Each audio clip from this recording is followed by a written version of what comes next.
for tonight. I got to get this together. This makeup ain't blended right, but it's gonna be okay. I'm not gonna worry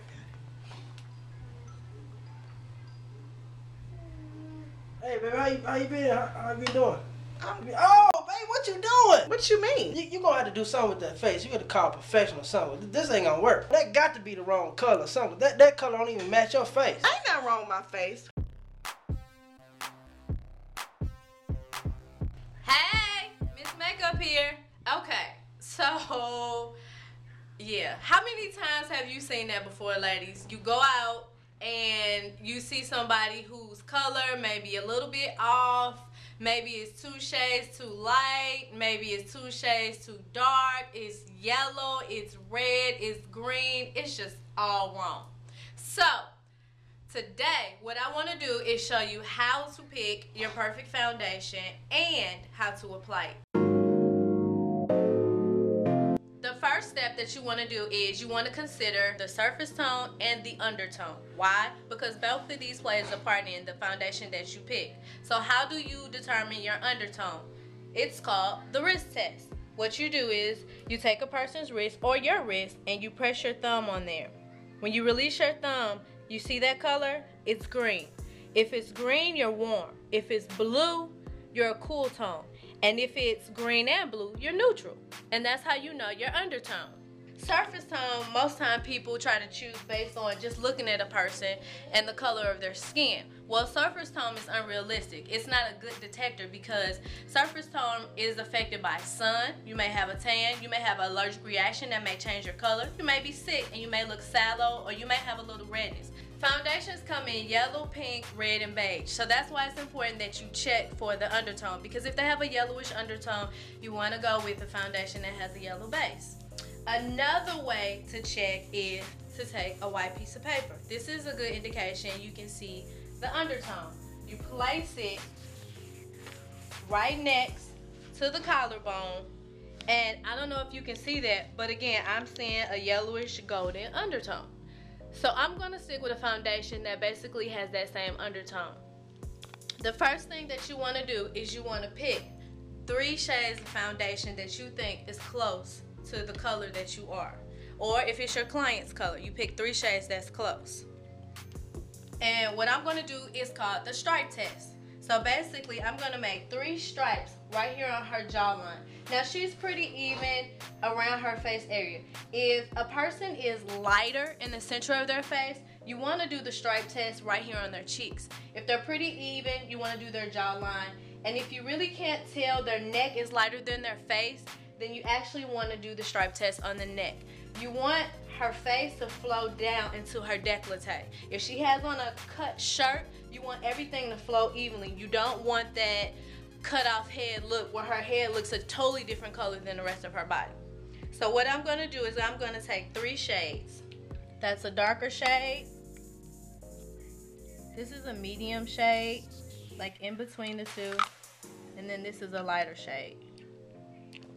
I have my Q-tip, so get a Q-tip or something that you can use to do your stripes. I'm going to take the Q-tip. I'm going to grab the first color, which is a darker color. I'm going to do a stripe right here. Clearly wrong, but we're going to find the right color. Our next color we're moving to, this is our medium color. All right, we're getting closer. And then for our last color,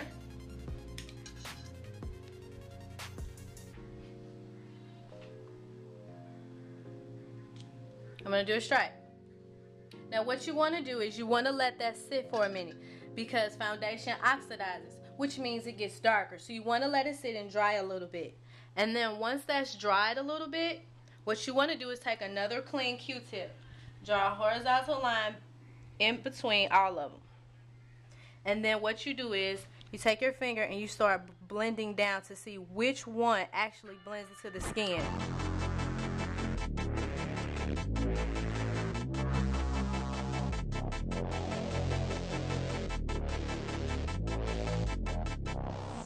Alright, can you kind of tell already which color it is? I'm just going to keep blending them out because I want you to be able to tell which color actually blends into her skin. The one that disappears is the one that you want. That's your color. It should fade away and it should disappear. Now sometimes, even for her, you may have to add, you may have to mix. A lot of times I find that I might not find the truest color and I have to mix and match my colors to get them. Hopefully you don't have to do that. They have primers in different colors where you can achieve the best color. But when you try it on, your purpose is you want to see the foundation fade away. You want it to blend in and look as natural as possible. Okay, so now that we figured out what her foundation is, as you can see, she has really pretty skin. So there's no need for a lot of correction. If you have blemishes or dark spots or anything like that, you might want to do a little correction before you do your foundation. I actually may do a video about showing you how to correct before you place your foundation on. So we'll just go into priming. There's several different primers that you can use. They have some for oily skin, they have them if you have dry skin, and they have them for combination skin. I'm just going to use a regular primer on her today, and let me tell you a little bit of what primers do. They help your makeup last all day long. If you've ever noticed that you put on foundation and by the end of the day it looks like it's either worn off or it just doesn't look like you have anything on, that's because you need a base in between your skin and the foundation. What happens is your skin produces oil, there's heat, there's light, anything, and your makeup just kind of wears off, it slides off, and it's not there anymore. So this actually provides a barrier, and it helps protect your skin if you're worried, oh my god, my pores will get clogged because of the foundation. No, that's what primers are for.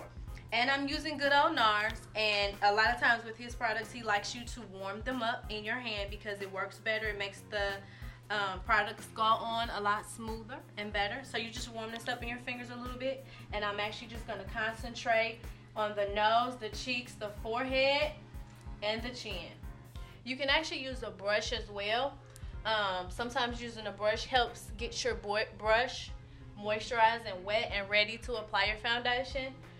Or you can use your hand. A lot of makeup artists like to use their hands. It's just your preference. Okay, now that she's primed, it's time to put on the foundation. You can put it on your hand. Again, this warms up your product. It gets the molecules ready, and then it goes on seamlessly flawless. It spreads easier because you've warmed it up. So I'm actually going to warm it up on my hand. If you don't like working on your hands, you can easily use, they have these dishes, they're only like maybe $2 or $3. You can use a makeup dish like this and grab your foundation brush. This is one of my favorite foundation brushes because it helps the makeup go on absolutely wonderful. I got this from Sephora and I swear by it. One thing about brushes that you notice is that if it's a little bit more compacted in the ferrule, then you get a heavier or you get more of a full foundation application. If it's more loose, something like a powder brush, which is looser, you get more of a lighter application, which means not as much product goes down. So I'm going to use this, and I'm going to warm it up on my hand.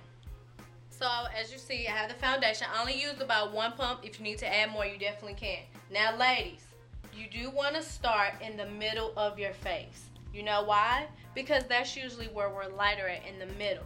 Blending from the middle, and the reason that you want to do that, because by the time you get out here, it should fade away. Your makeup should not look like a mask. All it's doing is evening out your complexion. It should look natural as possible. So by the time it gets out here, I still have plenty of product on my brush, and already her skin is even. I put a little bit over her eyelids.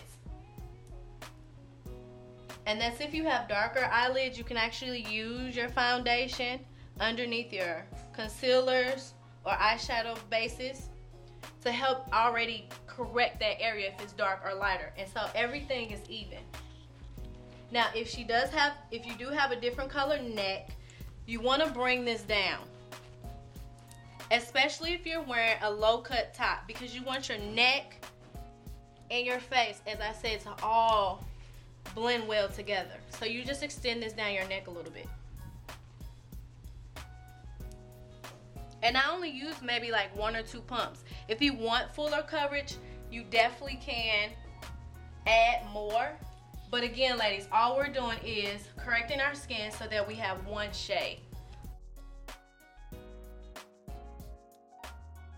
Now, for some of you, I know you like wearing concealer. Have you ever seen people who look like the reverse raccoon? Well, that's because they've used either a shade that's way too light or they haven't blended it in. If you need to correct under eye circles, if you have dark circles, again, you want to correct that area first. You can start with an eye cream. They may help with the darkness or any puffiness, or you can use correction products like concealers that have peach, apricot, or different colors based on your skin color to correct that blueness or that purple, and then you don't have to use as much concealer. Everything should look natural. I'm just going to add a little bit of concealer because she really doesn't need much. Look up. And basically I'm just tapping. You don't want to blend because you're wiping away the product, so you just want to gently press it in or stipple. And again, I bring it up on the eyelid because I want everything. This is more like a flawless complexion foundation match. Grab a little bit more product. Look up.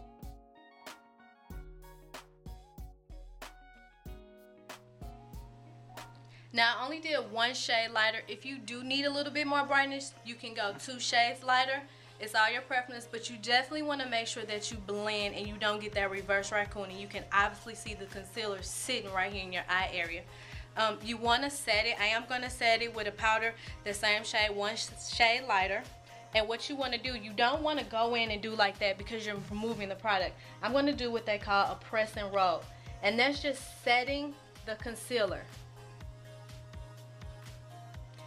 And there's several different powders that you can use. You can dab, or like I said, you can press and roll. And that just sets the concealer in there. I'm actually going to take a powder that's the same color as her skin, and I'm just going to lightly dust her skin to set the foundation and finish her off. And there you have it. This is your beautiful, flawless face foundation match. We started with first picking her shade, moving to prepping her skin, blending the foundation from the middle and making sure it blends out seamlessly. We did a little concealer, we sat it with powder, and you're finished. And now you have your foundation. You can move on to your next steps of eyeshadow and having fun with the colors and the lips and everything else. And stay tuned because I'll be doing some more tutorials on that. I hope you enjoyed it. I hope you learned something. Please subscribe. Ask me questions. Let me know anything that you want to see, and then I can do a tutorial for you.